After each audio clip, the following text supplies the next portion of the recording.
I recently had a guy post a comment to one of my videos, did you really just film yourself walking and talking? And of course the answer is yes. Because I do that. Because I like history. These stones around me here are actually the foundation of a mill that used to sit right here. When the mill was built, there used to be a wooden dam in front of where this one is now, from this wall straight across. A barge crashed into it in the 50s, and they were like, hey, since we got to rebuild it anyway, why don't we make it a nice concrete cell dam and move it back 100 yards? The cell dam refers to each round part of that over there. Let me see if I can zoom in on it. Each one of those round things is called a cell. They were built individually. But we're going to go this way because it's the quickest way down. And then we're going to find a place to fish. As you can see, there's tons of them. Made it to the bottom. This is the Y bridge. As you can see, it's shaped like the letter Y. It comes up to the middle. You can go left or you can go right. Supposedly the only one in America that you can drive on that's Y-shaped.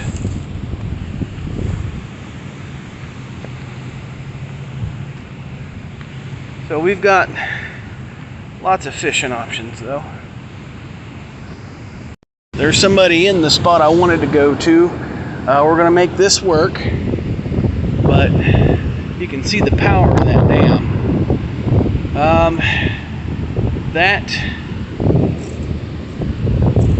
See if I can zoom this in here. That square wall was the other side of where that wooden dam would have attached, and that's where it attached on this side over here, that big square wall. So it went across right there instead of where the big concrete one is today. It's 80 degrees. You know, in like the first week of November. This is weird. The fish are losing their damn minds. So we might just catch something. Fingers crossed. I'm going to throw a big lipless out there and see how it goes. Snagged up and... right here to the shade. You want to come? There's enough room for both of us.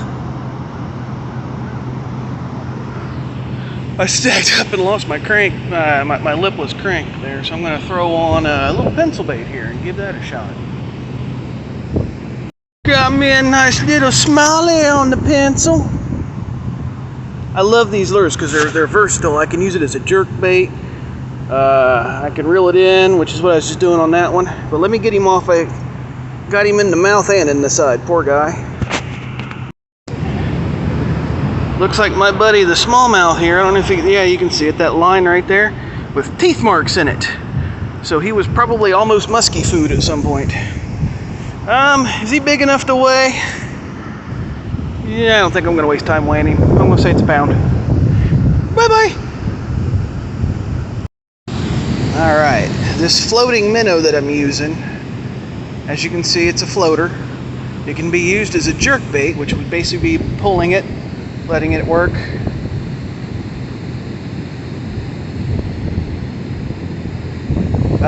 Doing the jerkbait action like that, depending on how you do it, it mimics a fish that's dying.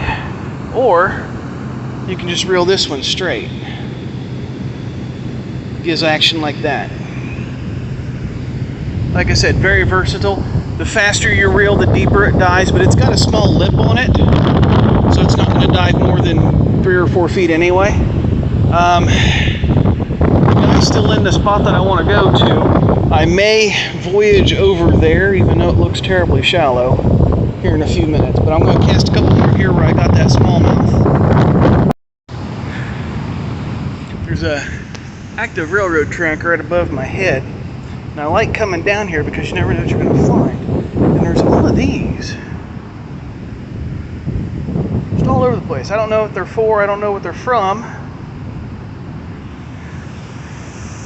And there's a whole trail of them that ends with one in the water over there. Just wild.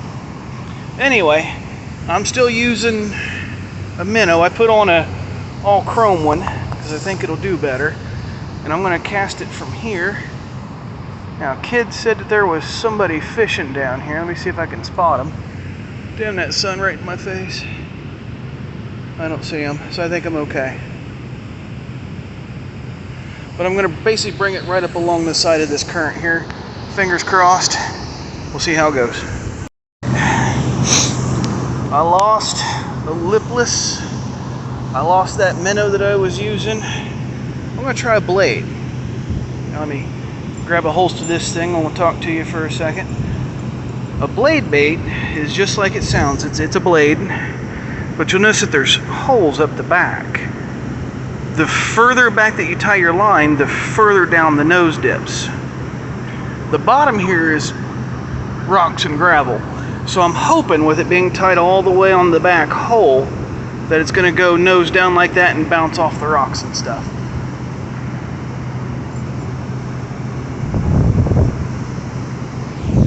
Guy's leaving.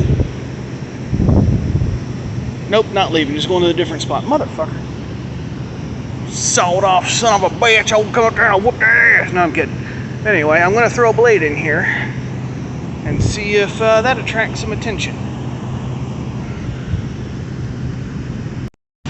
The guy left. So we're going to move over there.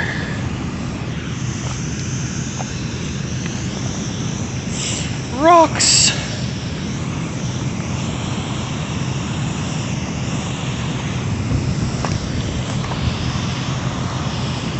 Might be fishing that little pool right there.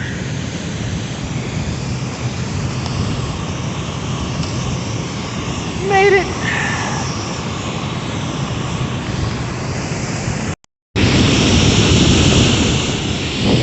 We got another little smallmouth out here on the rocks. Good job. You need pliers?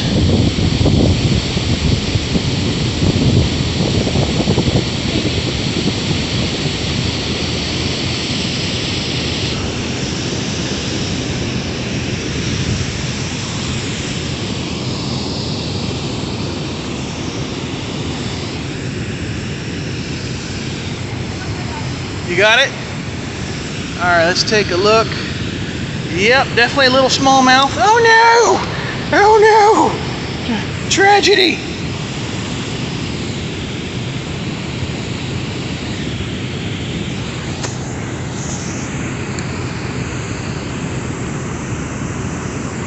Yay! Yay! Good shot.